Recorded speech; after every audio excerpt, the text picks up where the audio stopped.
지금까지 이런 헤비급 선수는 없었습니다. 안녕히 계세요, 여러분. 국내 독보적인 넘버원 헤비급 챔피언 명엄만 선수입니다.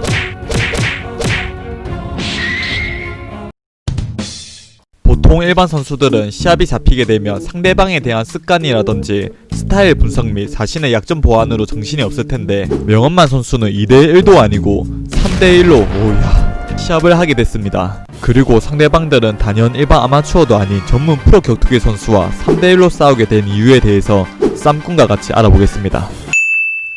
일단 명엄만 선수를 간단하게 소개하자면 누가 봐도 35세 나이에 키는 190cm에 몸무게 100kg를 가뿐하게 넘겨주고 보통 일반인들은 엄두도 못 내는 독보적인 피지컬 괴물입니다. 경력은 63전 56승 5패 3무 60전이 넘는 베테랑 선수이자 종합전적 5승 3패 1무효까지 한국 무에타이 헤비급 챔피언, 와코 헤비급 챔피언, 태국 프린스컵 무에타이 동메달, 전 맥스FC 헤비급 챔피언, 경력을 말하기만 해도 숨이 찰 정도입니다.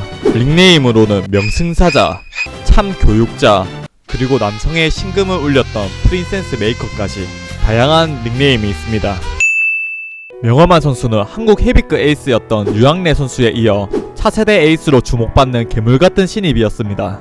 에이스였던 유학래 선수도 정성기 당시에 국내 라이벌들과 결전에서 패배당한 전적이 있지만 명엄만 선수는 50전이 넘는 전적 동안 단 한 번도 국내 선수들에게 패배한 경험이 없습니다. 하지만 커리어에 비해 유명세를 많이 알리지 못했지만 커리어만 따지고 본다면 우리한테 익숙한 최홍만 선수보다도 훨씬 대단했다고 평가받고 있습니다. 국내 헤비급 다른 유망주들인 김래철, 홍태성, 송민호까지 모조리 압살해버리면서 국내 헤비급 서열 정리를 확실하게 처리하고 승승장구 상승세를 이어나가 금방이라도 세계 무대에 닿을 것만 같았지만 그 당시 입시 격투기의 성지 최고 무대였던 K1이 도산해버리면서 잠시 주춤거리게 됩니다.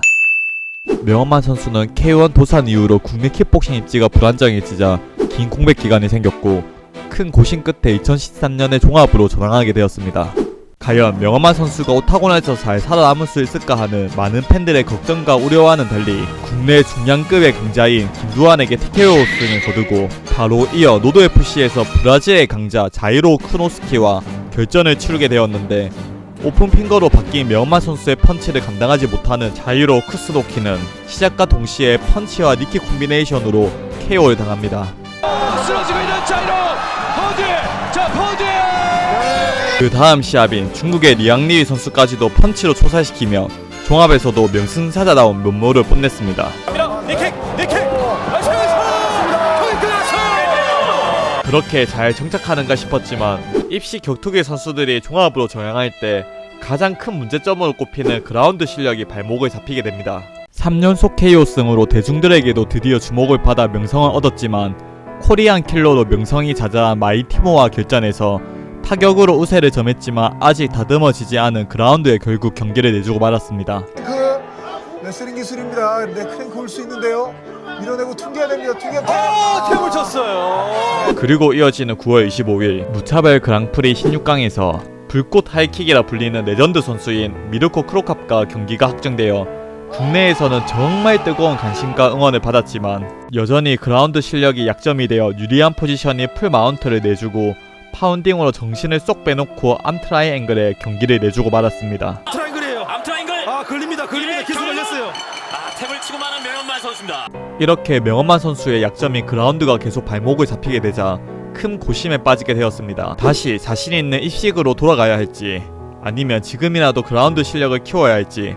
하지만 모두의 예상을 깨고 다음 경기였던 미국의 크리스 바넷을 경기 초반 날카로운 면도날 같은 카운터로 바넷의 눈에 전통으로 들어간 것이 찢어지면서 타터 스톱으로 연패를 끊어냅니다. 오히려 그라운드 훈련을 하기보다 자신 있는 타격을 집중적으로 더 연습한 것이 더욱 좋은 결과를 만들어냈습니다. 그렇다면 명엄만 선수의 경기 중에 대중들에게 가장 화제가 되고 기억에 남는 경기는 애석하게도 2017년 6월 10일 노드FC 39에서 열린 씨름 상사였던 아오르꺼러와의 대결이었습니다. 둘 다 네임드가 있는 선수였기 때문에 많은 관심 속에 경기가 시작되었는데 이날은 두 선수에게도 평생 잊지 못하는 명장면이 나왔습니다. 이만큼 빠른 타이밍의 경기가 목표를 포착했다. 제발 저리 좀 비켜 내 앞에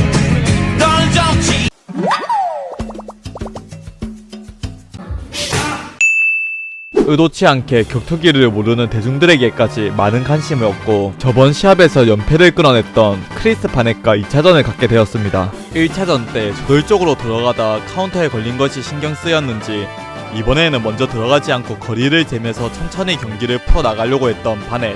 확실히 1차전과는 다르게 여유있게 펀치를 피해주는 모습이 인상적입니다. 하지만 노블로는 피할 수가 없었습니다.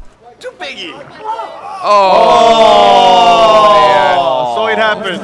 Pretty direct, yeah. Oh. Yeah.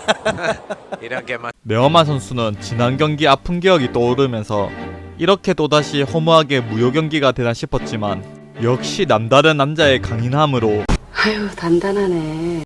별 무리 없이 일어나는 크리스 바넷. 하지만 멋지게 카운터를 받고 KO를 당합니다. 그냥 누워있었더라면. 그리고 이어서 명엄만 선수가 데뷔 초 화끈한 3연승을 거둘 때 코리안 킬러 마이티모에게 첫 패배의 쓴맛을 맛봤었고 이번에는 지옥같은 훈련을 끝마치고 다시 노드FC 무제한급 챔피언 마이티모와 타이틀전이 잡혔으나 경기를 앞두고 무릎 부상으로 취소가 되어 국내 팬들의 많은 아쉬움을 자아냈습니다. 이 부상의 여파로 무제한급 토너먼트에서도 빠지게 되었고 그리고 대신 들어간 선수가 전설의 52연타 야쿠자 김재훈 선수였습니다.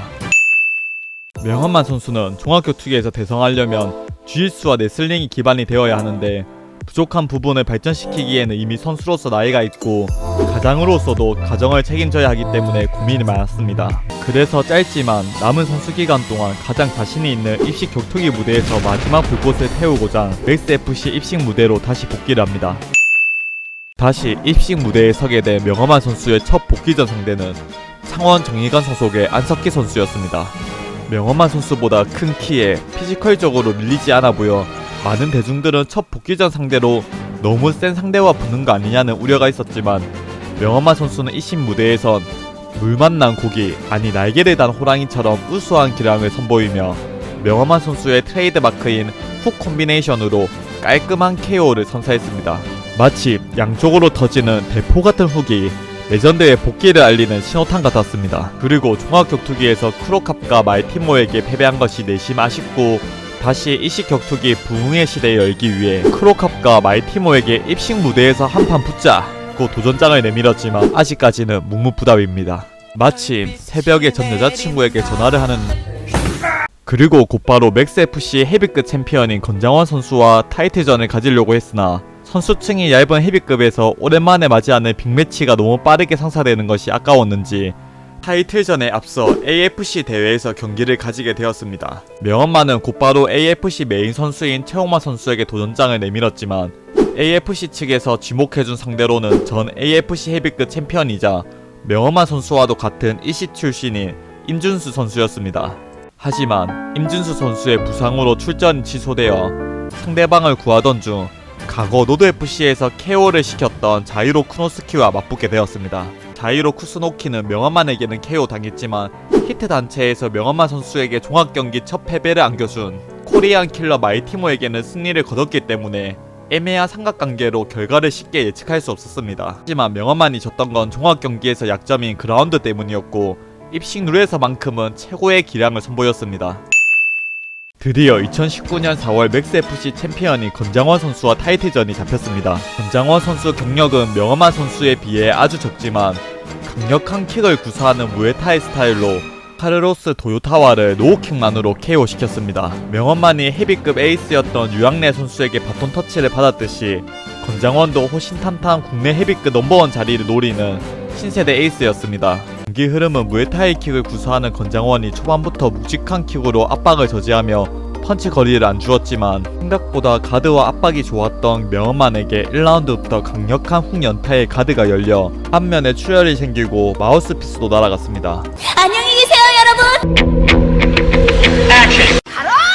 그래도 챔피언의 자리를 지켰던 건장원답게 정신력으로 버텼지만 결국 4라운드 명엄만 선수의 펀치에 굴복하여 왕자의 자리를 내주게 되었습니다. 이렇게 돌고 돌아 긴 여정 끝에 명엄만은 입식 격투기에서 자신의 마지막 불꽃을 태웠고 맥스FC 헤비급 챔피언에 등극하게 되었습니다. 그리고 이후 인터뷰에서 가장 붙고 싶은 파이터로는 국내 격투기 흥행을 이끌었던 최홍만 선수를 지목했지만 아쉽게 경기가 성사되지는 않았습니다. 이후 국내 헤비급 선수 중에서 명엄만과 대적할 자가 없어 해외 선수들과 싸우게 되었는데 중국의 강자 조웨이 선수와 일본의 야마다 니세이 선수와 붙게 되었습니다. 중국의 강자 조웨이 선수와는 예상외로 3라운드까지 가는 접전을 펼치게 되었고 경기 내내 링 중앙 점유율과 펀치 명중률이 좋았던 명엄한 선수의 판정승으로 경기가 종료되었습니다. 그리고 일본의 야마다 니세이 선수와는 명엄한의 트레이드 마크인 펀치 압박을 버티지 못했고 레그킥에 이어지는 오른손 훅에 그대로 다운되었습니다. 이렇게 해외 선수들한테도 연승을 거두자 강해도 너무 강했던 명엄한 선수의 탓이었을까 오랜 기간 동안 도전자가 나타나지 않았고 이 시기쯤 명엄한 선수도 유튜브 활동을 시작해 시합과 거리가 멀어졌습니다. 그러나 이때 AFC 대회 측에서는 세계적으로도 이례적인 스페셜 매치를 열게 되었는데요.